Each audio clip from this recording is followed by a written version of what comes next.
All right. We don't do politics here, we do business. And our next guest, he says that all the time. Our business analyst, Chika Mbonu, is with us. Chika, look. I mean, it's our country. It's our country, so please, can you say one or two things? Politics from economics. Yes, good morning, you're welcome. Yeah. I can just draw one or two things. Yeah. The first one is, the more the merrier. You mean candidates in the election, right? Candidates. And the former president addressed even the more fundamental issues. Yeah.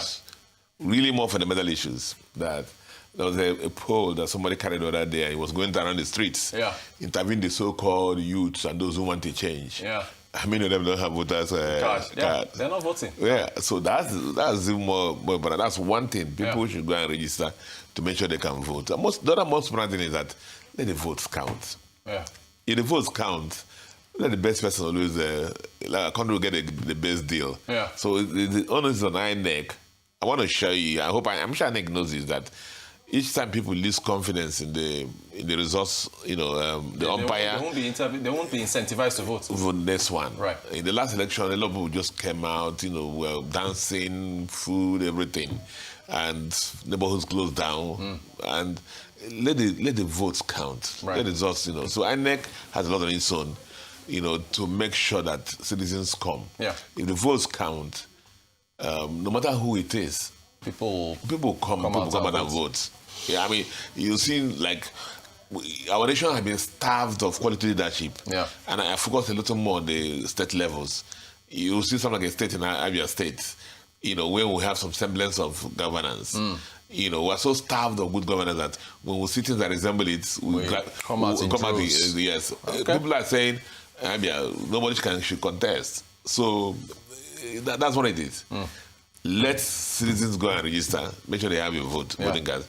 To let the umpire, INEC, get the acts right. Yeah. All right. Fantastic. The more the merrier. The more the merrier. We have a nation of 200 million people. Yeah. And if the process is okay, a lot of people are going to come They'll come up. Yes. Fantastic. All right, so power is going to be one of the issues at the election for 2027.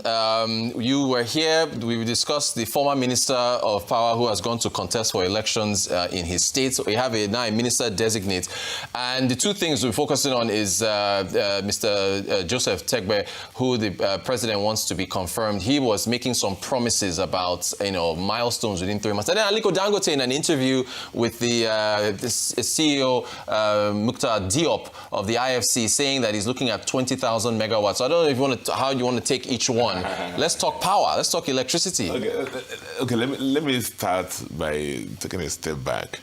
Remember when the former minister for power was trying to go through his CV for the next post he was angling for, and I said he should delete his CV. He should delete power from his CV. We made that our YouTube Yes, he should delete power from his CV. And I was talking seriously. Right, of course. Wrote to see. I think I love our president. Of course. People can hate me for this. Yeah. Because I've worked closely with him when I was in the back industry. I was the kind of officer when he was the treasurer in Mobile. And he's a smart accountant, smart finance person, smart. You can't hoodwink him. And I'm sure he knows that you can't do $1 trillion economy on generators. Yeah, right, exactly, right. On generators, right. You can't do that. The second thing I want to put out there, is help me for it, is that the person who solves power problem for us, these politicians don't know. We will change the constitution for him to rule for 5 terms. Yeah, because just to give us 24/7 power. Yeah. If you give anybody, it's monumental. Who solve this power thing, generational thing for us, we will change the constitution for the person. He doesn't need to campaign. That. But politicians don't realize this. But you see, having said that, I just want to... the headlines out there has been... That he promised to fix the grid in 3 years. He never said that, right? He never said that. Say that. He never said that. So I'm not his PRO, I'm not his anything. We took his quotes, But I mean, here, we'll stay factual. Of course. We'll say that facts are supreme. Yeah. Opinions are personal here, but facts we don't do facts. Right. He didn't say that. He like the professional he is, I would have been surprised if he said that. Because let me tell you why. I was in the room in 1999 or 2000 when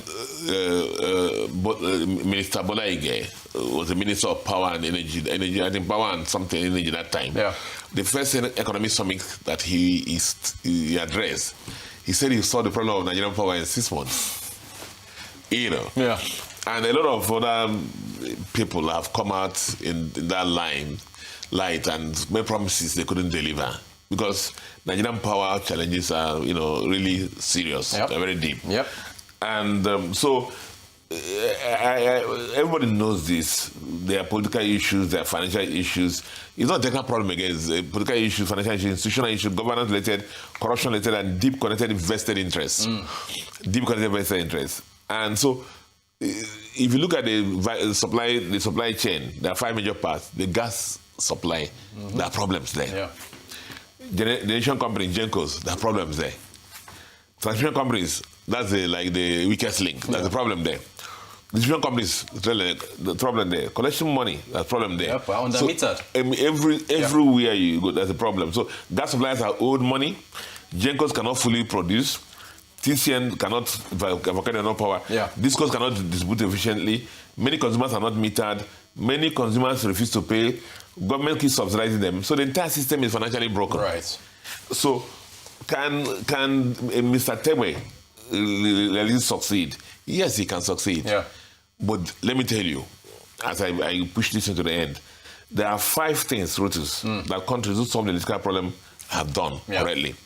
The first one is a strong political will. To fix the problem. This is the biggest factor because power reforms create enemies, Rotus. Because when electricity works, many monopolies could collapse. They said there's a generator cabal. Many rent-seeking businesses suffer. Many corruption channels disappear. Yeah. Inverters, generators, diesel suppliers, all this thing. Rotus, let me ask you a question. If you have a mortuary as a business, oh dear, or you're selling coffins, will you help people? I don't want to hear people that they want to live long. Yeah, exactly. They should smoke. They should, Do you understand? Live unhealthy. Fried food. Now there's certain. So I say here there's some political will. Yeah. And the tragedy is that a lot of people who are mouthing to us about power, 24-hour power, have vested interest in this generator, either generator or diesel or inverter or the alternative power schemes. I see. Exactly, it makes sense. So you're a free in the match that your children is playing. Even throwing is a penalty. Yeah, exactly. So that's the problem there. Yeah. So the other thing is the cost-reflective tariffs. Remember, I'm trying to tell you the kind of things that people where it worked, whether it's India or Vietnam or Kenya, some other countries. But it's political sensitive. The thing here is that tax the rich, but make sure protect the poor. Protect the poor. Okay. Chika, well, unfortunately, we're out of time. I think we should actually have you on. We have to talk about Dangote's promise, this 20,000 megawatts, where to come from. Yeah, we want to explore that. We're here. We want to explore that. Please, let's make that a topic. We thank you so much for joining us. Arise business analyst Chika Mbonu.